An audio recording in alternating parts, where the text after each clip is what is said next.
Dans cet atelier, ce qui était important, c'était de donner la parole à ceux qui sont sur le terrain finalement et ceux qui font. Et déjà pour nous, Frères des Hommes, c'est pas forcément nos interlocuteurs au quotidien, parce que dans le suivi des projets, on a plutôt comme interlocuteurs les coordinateurs de projets, etc. Et donc pour nous, c'était important, pour nous et pour les organisations, d'entendre finalement les gens qui sont au quotidien aux côtés des paysans vulnérables avec qui on travaille, comment ils font face à certaines difficultés, comment ils trouvent des solutions dans leur pratique, avec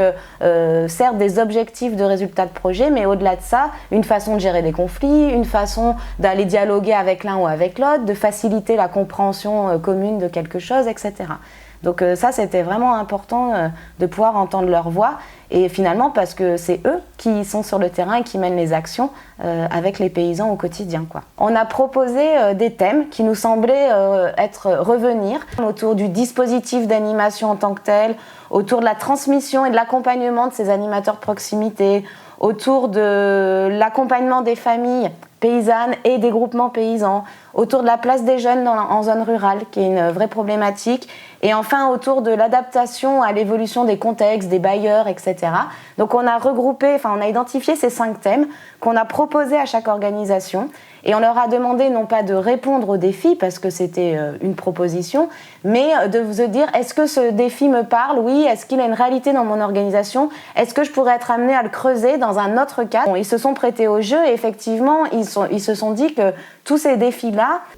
ça sortait un peu de la capitalisation, mais ça réinterrogeait la stratégie de Duhamic Adri et d'Adenia pour avoir finalement des idées qui soient un petit peu un cadrage de comment on agit en zone rurale, nous Duhamic, nous Adenia, chacun avec ses différences, avec ses points communs, peu importe. Et ce jour-là, il y avait également le directeur de Frères des Hommes qui était présent et qui a pu également jouer le jeu en présentant les défis pour Frères des Hommes sur la question de l'animation rurale aujourd'hui. Ce qui est intéressant, c'est de voir que Frères des Hommes et ses partenaires, on ne fait pas que mener des projets ensemble, on se nourrit aussi les uns les autres de ce qu'on fait, comment on le fait et pourquoi on le fait, quoi. Et vraiment à un niveau très égalitaire. Les partenaires ont pu exprimer que pour eux, c'était une façon un peu de prendre du recul sur le passé et de regarder un peu en arrière sur comment on fait et qu'est-ce qu'on fait. Et que ça permet finalement de valoriser ce qu'on sait faire et ce qui crée un peu notre identité finalement, et en quoi ça peut nous différencier d'un autre acteur, etc.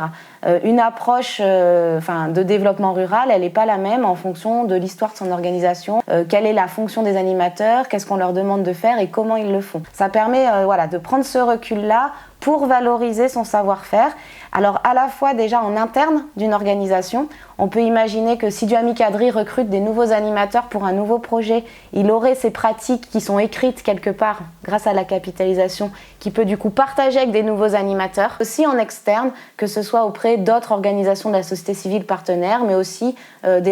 auprès des partenaires que ces organisations peuvent avoir avec l'État, avec d'autres bailleurs de fonds, etc. Et pour nous, Frères des Hommes, c'était un peu spécifique comme démarche, parce que c'est une démarche qu'on a également conduite au Sénégal avec l'UGPM, et qui s'inscrit finalement dans un nouveau programme qu'on est en train de mettre en place. C'est un programme qui va réunir l'ensemble de nos partenaires et qui va favoriser l'échange de pratiques entre nos partenaires. Et pour que la rencontre soit un petit peu organisée, c'était important qu'ils puissent faire ce travail, eux d'abord, chacun dans leur organisation, qu'ils puissent avoir un livrable, quelque chose d'écrit là-dessus, pour ensuite pouvoir le partager avec d'autres.